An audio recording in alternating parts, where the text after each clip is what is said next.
Thank you very much for asking me to be here with you once again. I guess the venue is a little different because this is not Ovation's nightclub. And the topic is a little different too. Wanted to tell you just a little bit about myself because my story is also part of my message. As you heard, my name is Robert Landau. I'm originally from New York City, was an actor there for many years. And that's where what I want to share with you actually begins. I think many people know that New York City is not the easiest place to live in if you're just starting out with something.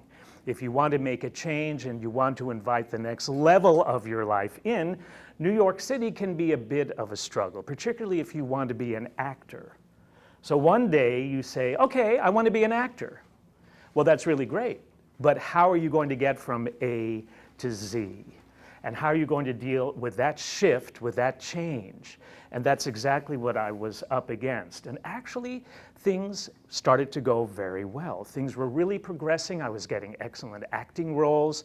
But there was something about embarking in the acting field that left me a little cold. There wasn't a lot of excitement about it. And I think some of that has to do with what we're hearing about today, which is what is going on behind the scenes in the entertainment industry, which actually has nothing to do with talent. And I ran up against that a number of times, and it really started to discourage me because it was something I really didn't want to be a part of. So there you go. You have this idea that that's what you want to be. In my case, it was an actor, right? And you embark upon that, and it really starts to bring back some very positive results. But all of a sudden, you decide to change gears and really want a better experience for yourself. You want a better life. You want more joy. You want more success. You want more happiness. Everything that we should be privy to in life. Because really, we're only here for 2 minutes. Why not make it the best 2 minutes possible? So I was up against change. And the topic today has everything to do with change and how you choose to manage it, how you choose to look at it, how you choose to address it. And that is what I was doing then. So what do you do when you decide you don't want to continue what you thought your dream was? And you're looking at progressing to the next level in life, but you don't know necessarily what that's going to be. And once you do, what steps do you take to get there in terms of accomplishing your goal?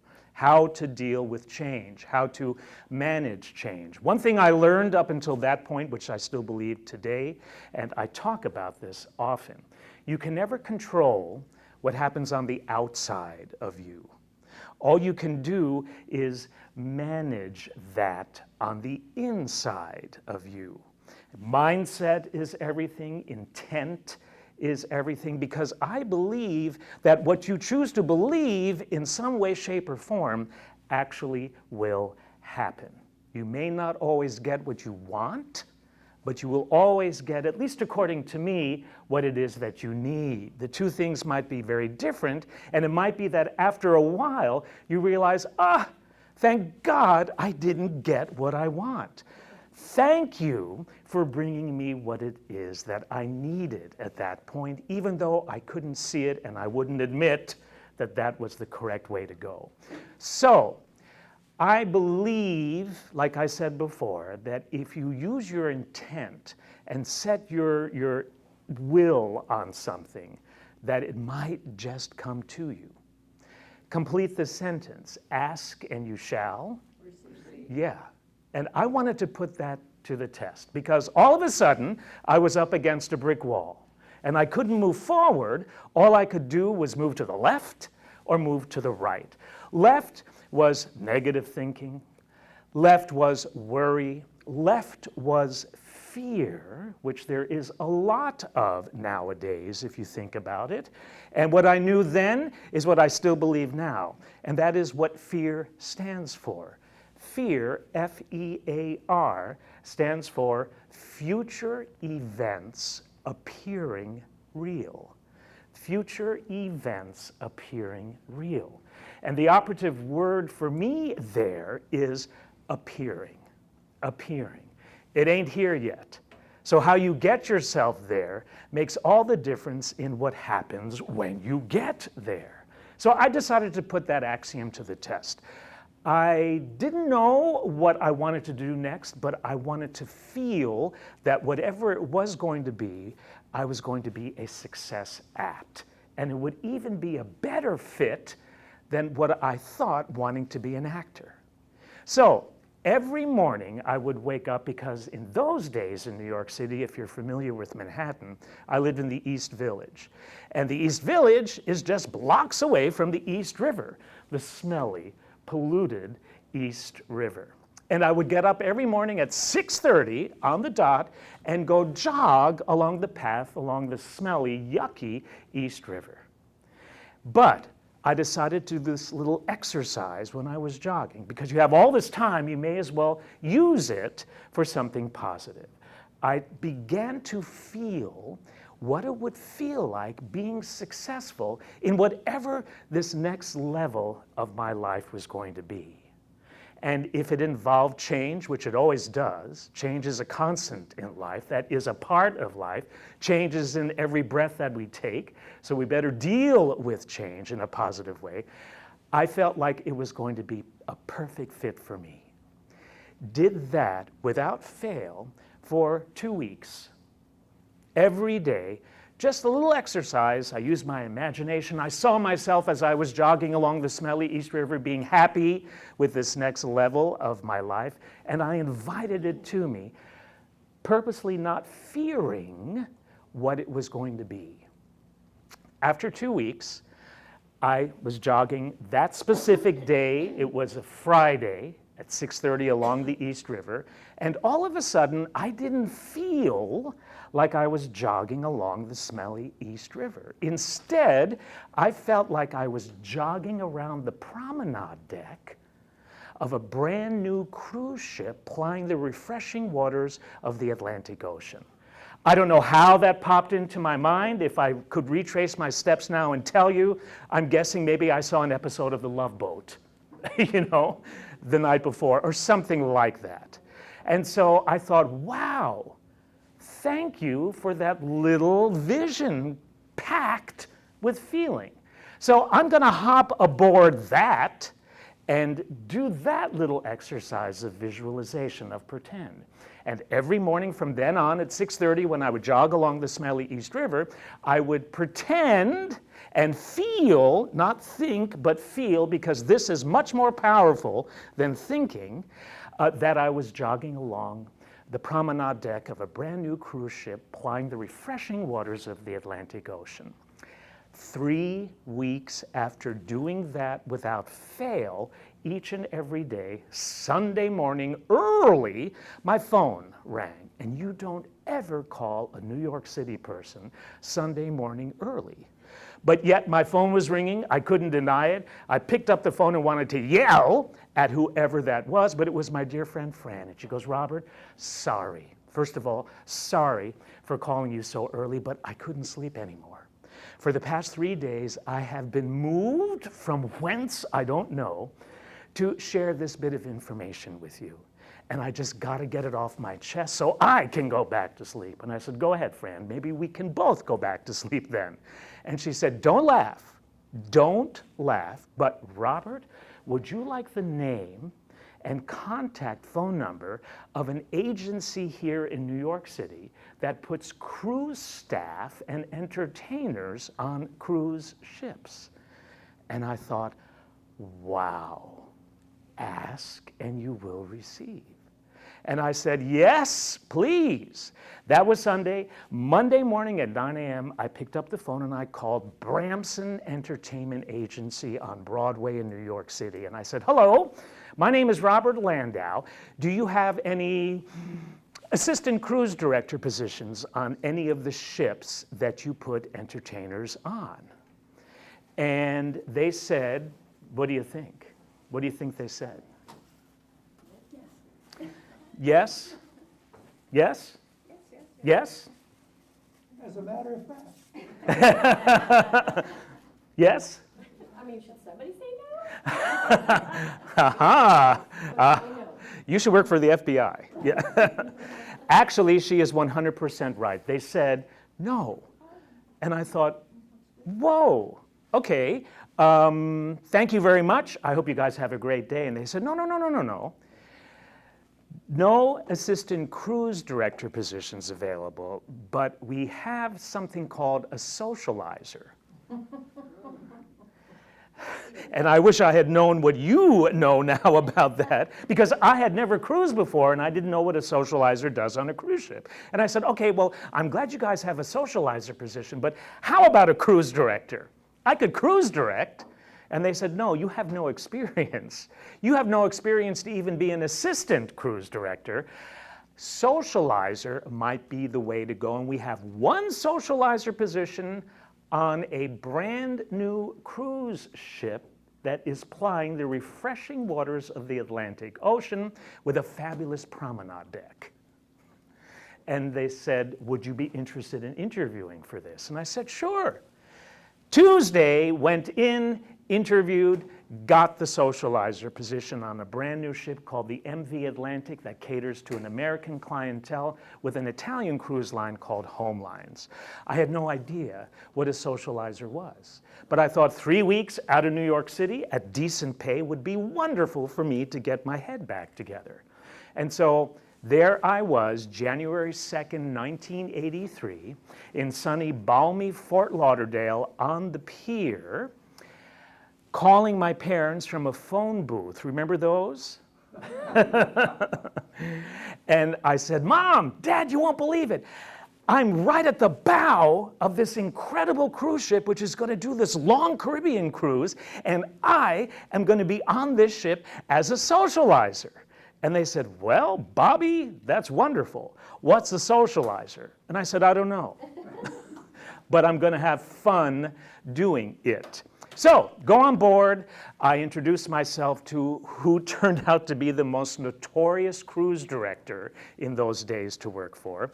And I said, hi, I'm Robert. I guess I'm your socializer. And he said, good. Do you know what a socializer does? And I said, no. And he said, this is what you got to do. Here is the job description of a socializer on a cruise ship.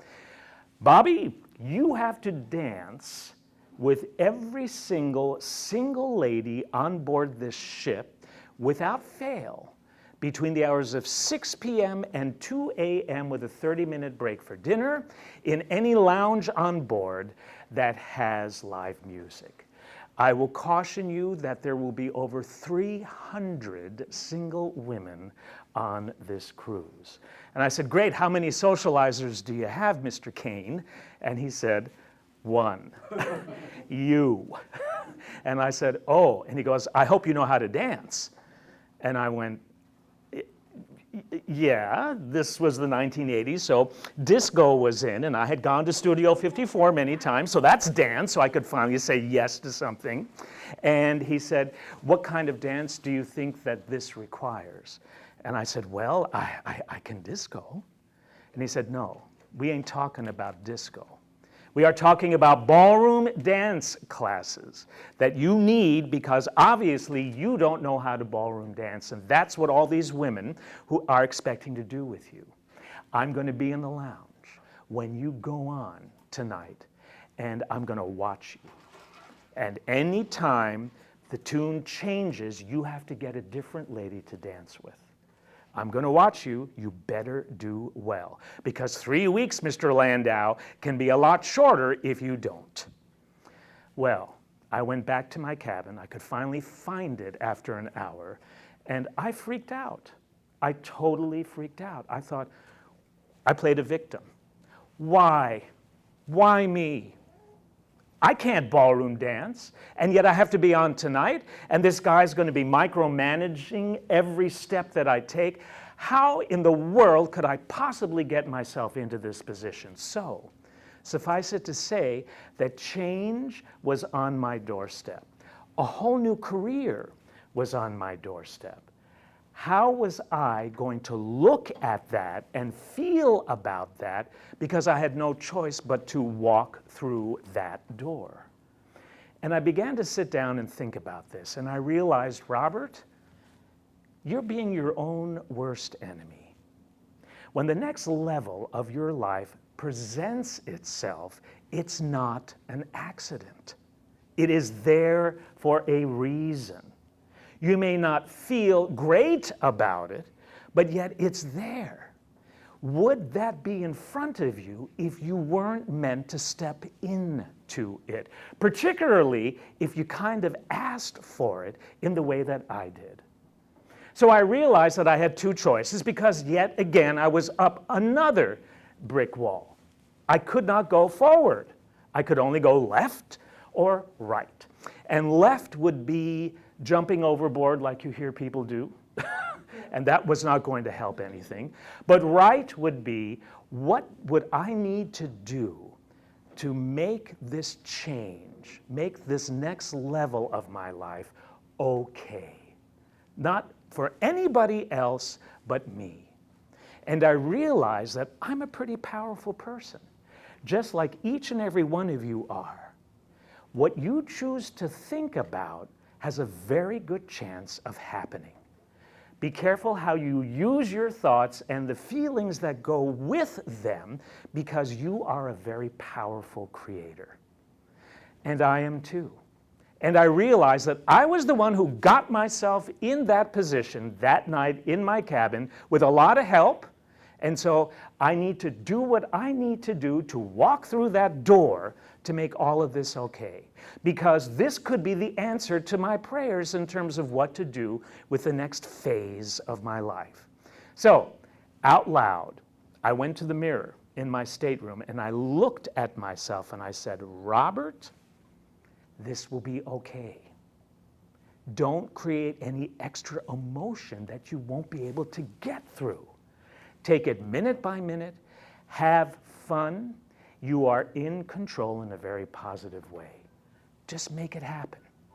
And so that night, I went up to the Bermuda Lounge at 6 p.m. when I was supposed to be on, and as soon as my big toe hit the dance floor, about 35 women, all seemingly over the age of 113, charged at me.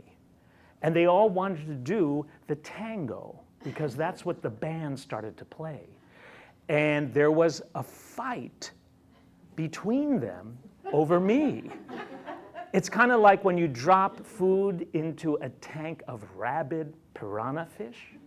There's this terrible melee, this terrible struggle, and I don't know what her name was. Irma Schwartzstein actually won me, and she escorted me to the center of the dance floor. She knew the band leader because she has been a repeater on that ship for years, and she turned to him and she said, Anthony, take it and see. And all of a sudden, the band breaks into, I don't know what it was, a paso doble, something I could not do.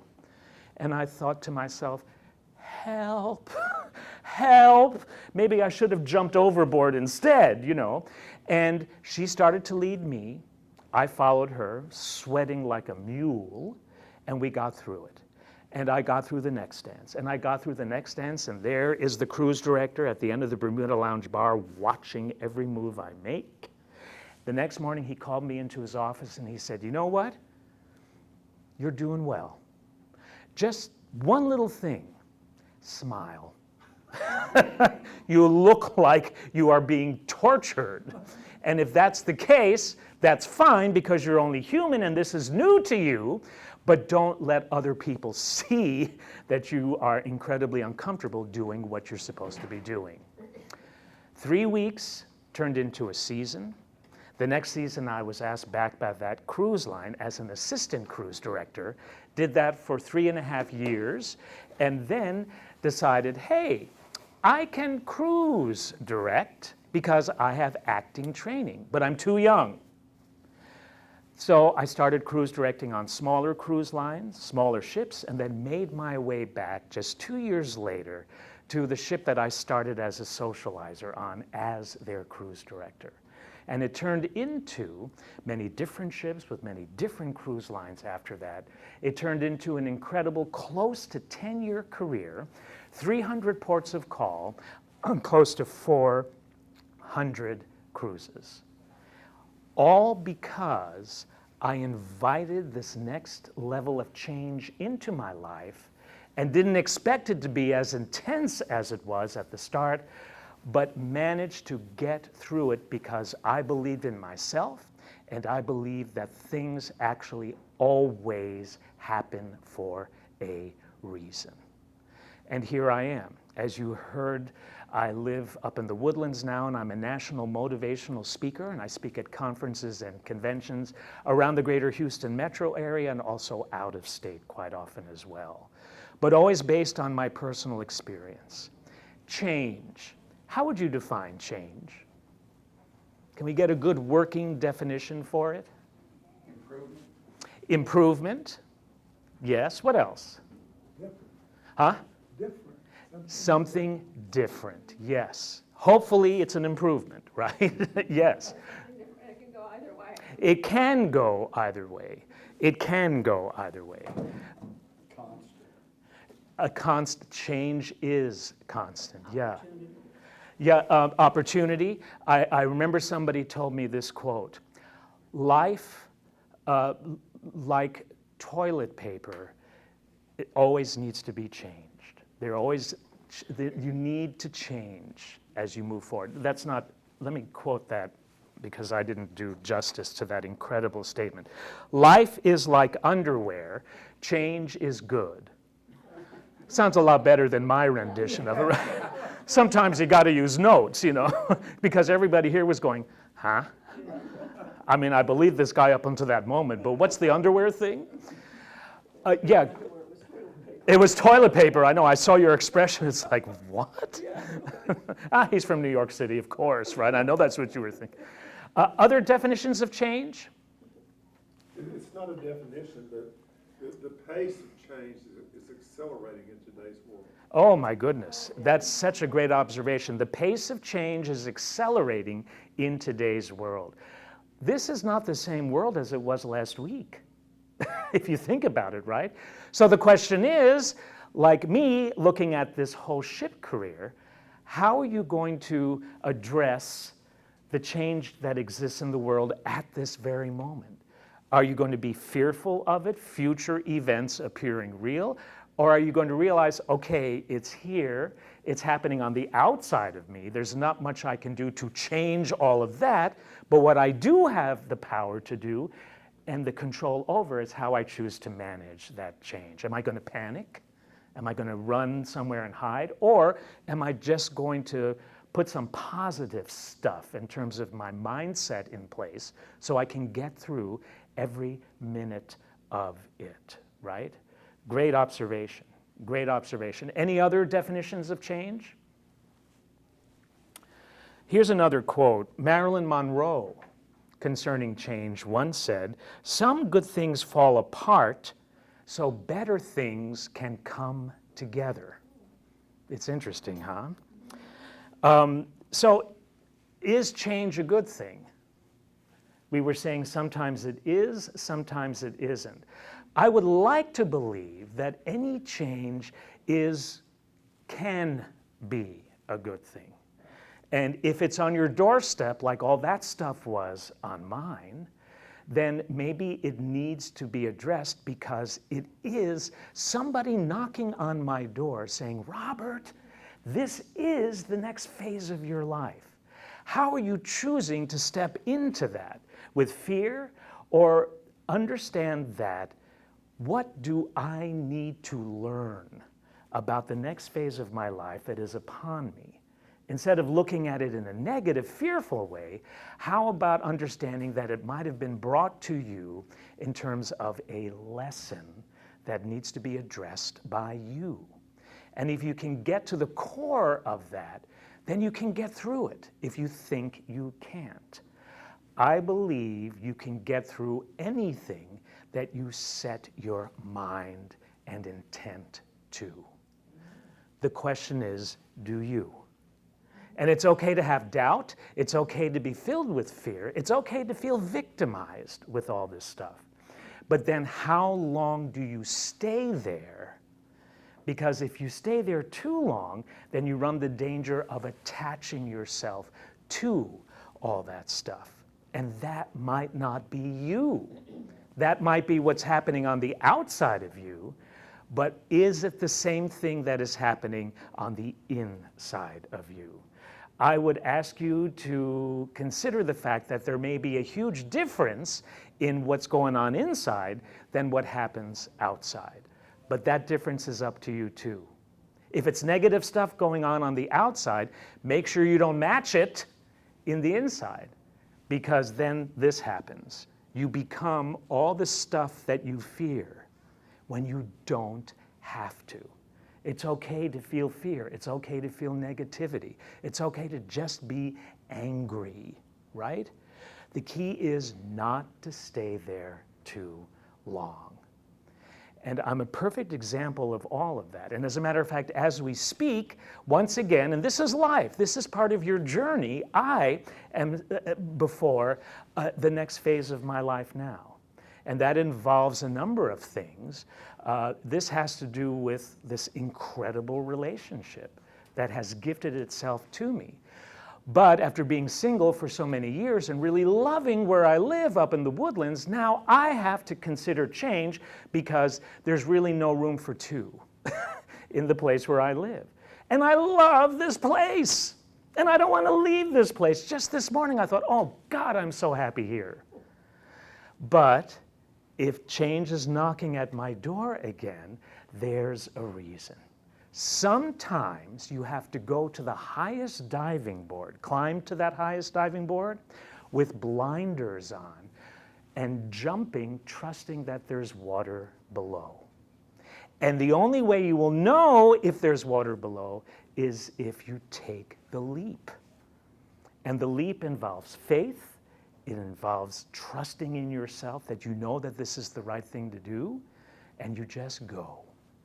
Because it's probably meant for you to do that. Who are you to resist walking further down your path, further down your journey? Life is a process, is a journey, and it's all about how you manage change. And let me insert another word into that, how you choose to manage change. Because just like change is ever present, like you said, choosing how you're going to manage that is just as ever present as change, right? So that's my message, and that's this. You are powerful. Consider the possibility that things happen for a reason, and that you can get through anything that you set your mind and intent to. Also understand, how many of you pray? Like you started this meeting too, right?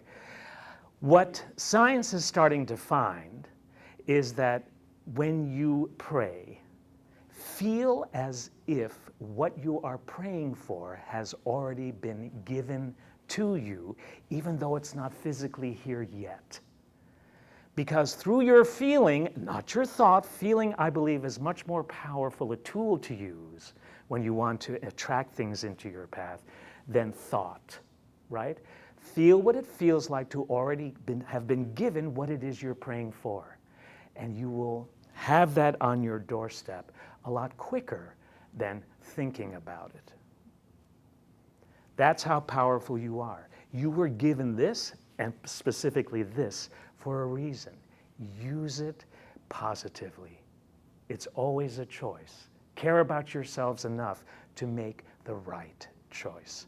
So how many of you are standing at the precipice of the next phase of your lives? Anybody here? Mm-hmm. I think we are all the time. We are all the time. It changes from day to day. It changes from moment to moment, right? Yes, particularly if you watch TV. That's a whole nother thing.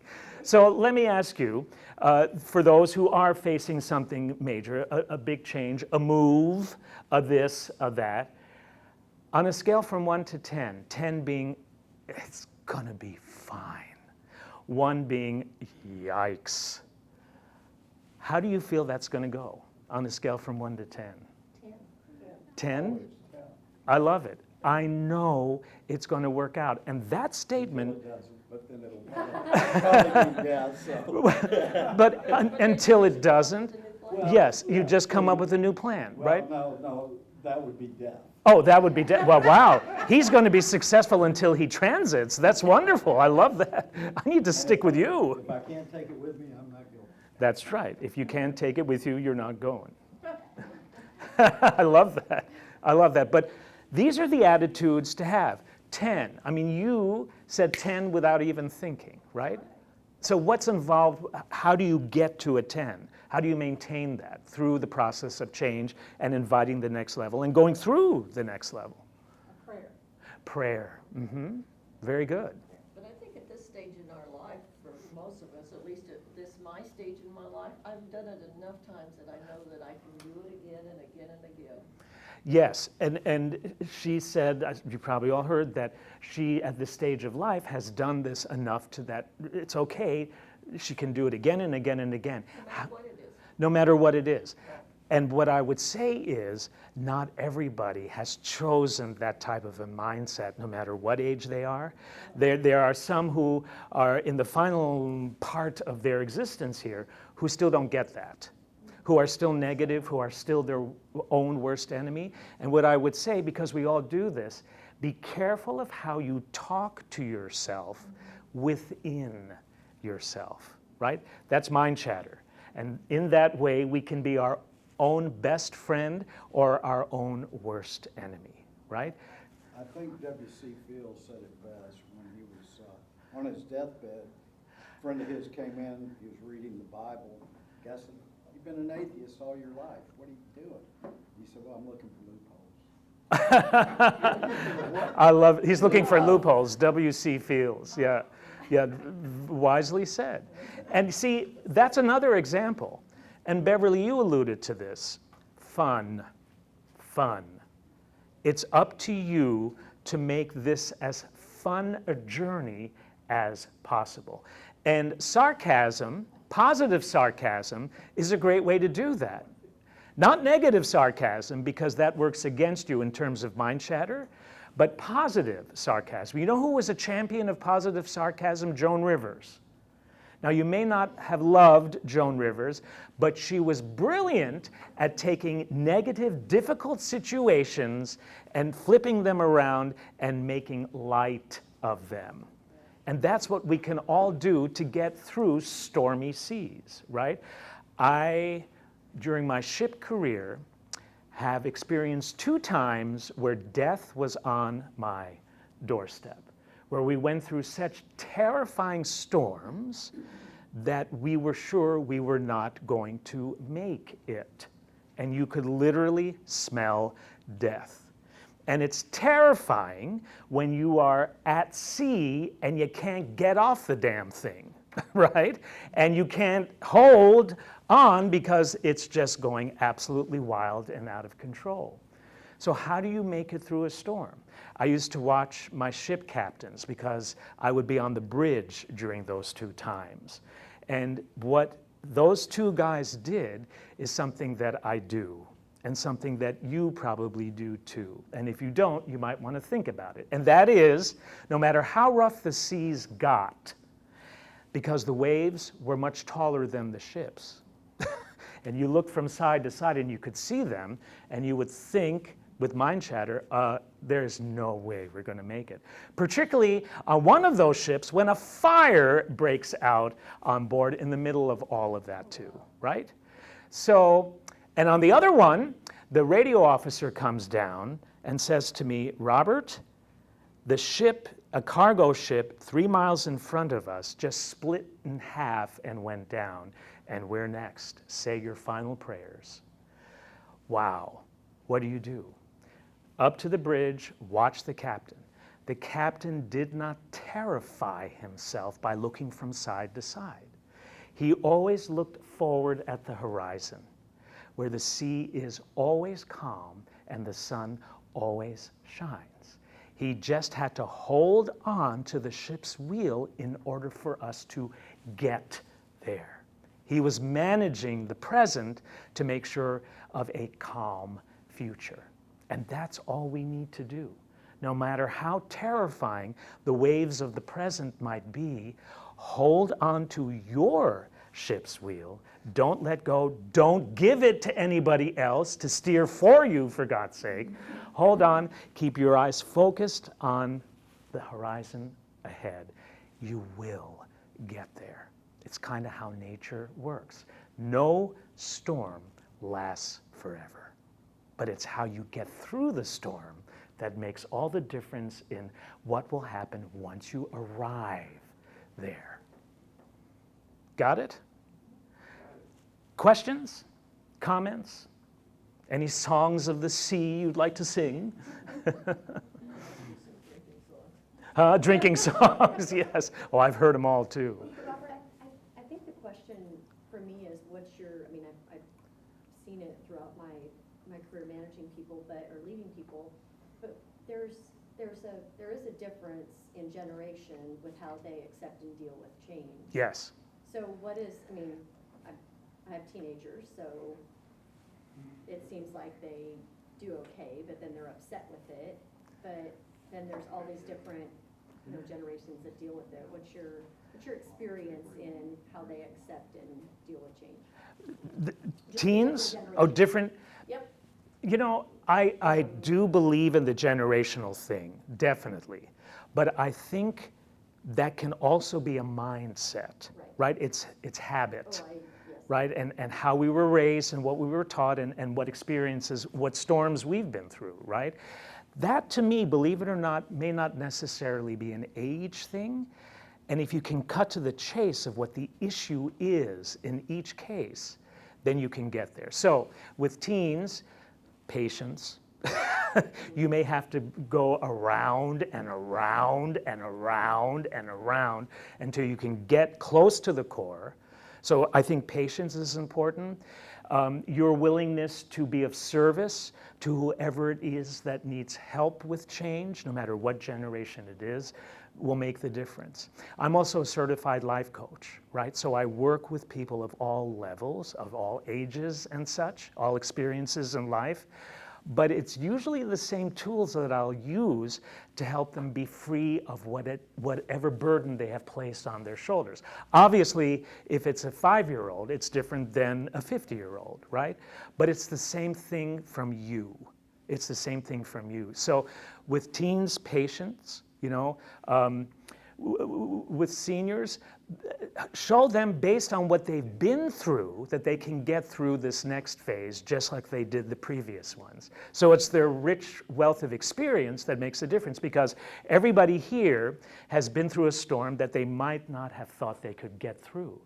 But we're all survivors in a very positive sense because you're sitting right here now. Right?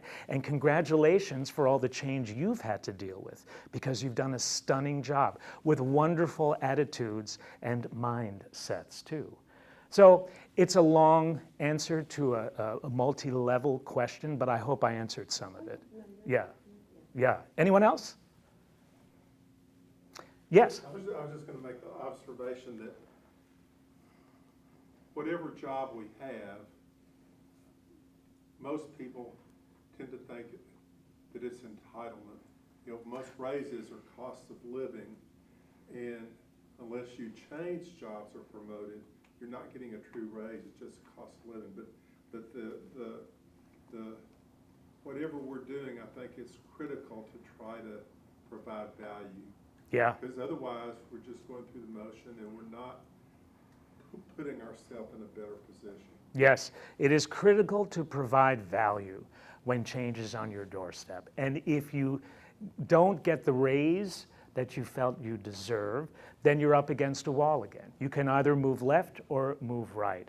Make the decision that feels right for you. Always place yourselves first, unselfishly, without ego. If you don't make yourself the most important person in your life experience on your journey, then who will? Right? So if you don't get the raise that you really thought, ask yourself, okay, job market isn't easy.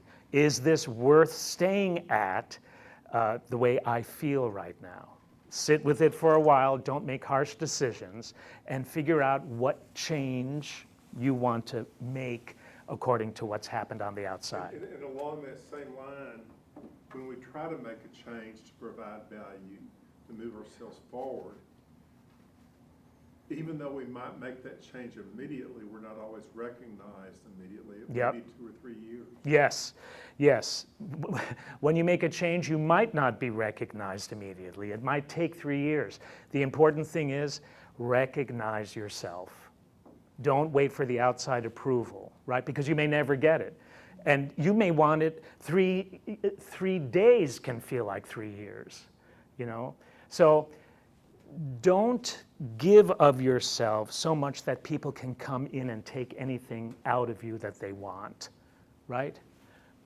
Place yourself first and go, okay, congratulations, Robert, for a job well done. That's the first thing. You going to say something? Yes, I think one of the best illustrations that I've seen was the British racing team.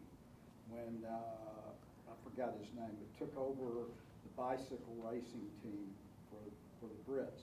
They would not even, they had placed so poorly in the major races like the Tour de France and that sort of thing. Bicycle equipment companies would not sell them bicycles because they didn't want it to be a bad reflection. Yes, because they didn't win the British, So yeah. he took over, and instead of trying to change everything, he looked at minor improvements. And one of them was in the gear their outfits they wore, their training methods. He just wanted to get 1 or 2% in each area.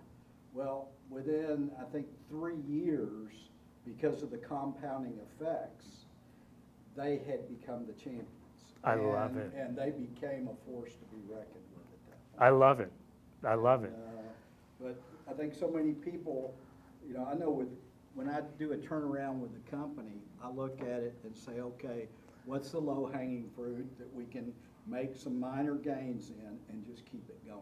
Yes. And then get their attitude that of, instead of total quality, which I think was a big mistake in the management field, the continuous improvement of, say, Edward Stimming really makes a difference. Yes. And it helped me to, like with one company I took national when I was in my late 20s, to go from a regional construction company to one of the top 25 retail contractors in the country, because we just did it one step at a time. Thank you for that. And that is also an answer to your question, right? It may not be prudent to cross the finish line and win, as long as you cross the finish line. So the British bicycle team didn't win that race, right? But they decided to say, okay, let's break this down. What did we win at, even though we didn't cross the finish line? And how can we continue to improve, right? So seeds planted today may not bear fruit until 3 years from now, right? So that's also where patience, faith, knowing, you know, not letting anything deter you, all come into play. Great. This is great, guys. Beverly. Most of the people in the room have read a book that I wrote about 1.5 years ago. And it was about phases. I called it parts, 4 parts. But the way it seemed to me when I decided to do something like that, it was, they just popped out so clearly to me that the initial phase was obviously growing up, getting educated, you know, learning about family. The next phase was career-wise, and that just, you know, leaving the home where you grew up and following the career that you could. Until age 46, when the next phase was marriage. That was my one and only time, because that's when I found the best man in the world to marry. And we were together 25 years until he passed. And this is now part 4. But in the postscript, what I said was, every one of the decisions were preceded by a question that I was asked that started with the word will.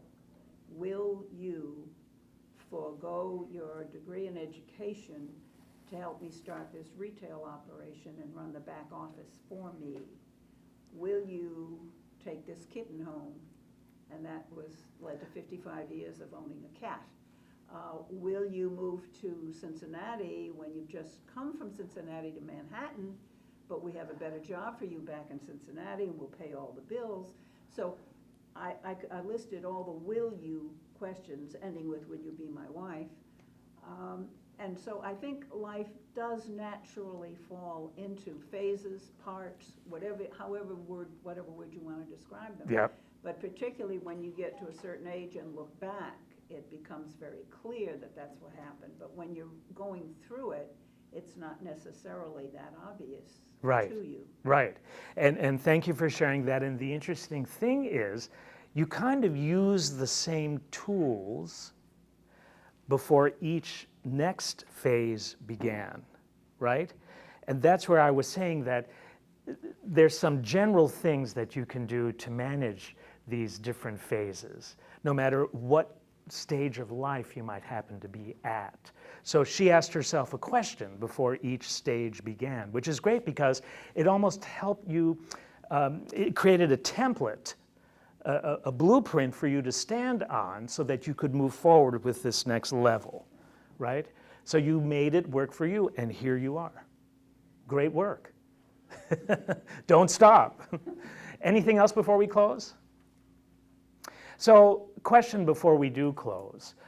By a show of hands, how many of you feel a little better about the prospect of change and the next phase in life than you did before we began? Good. And that's because of you, not me. So great work. And I would like to thank Beverly and Chuck for asking me to come and speak to you today. And God bless you. Keep up the great work, everybody. Thank you.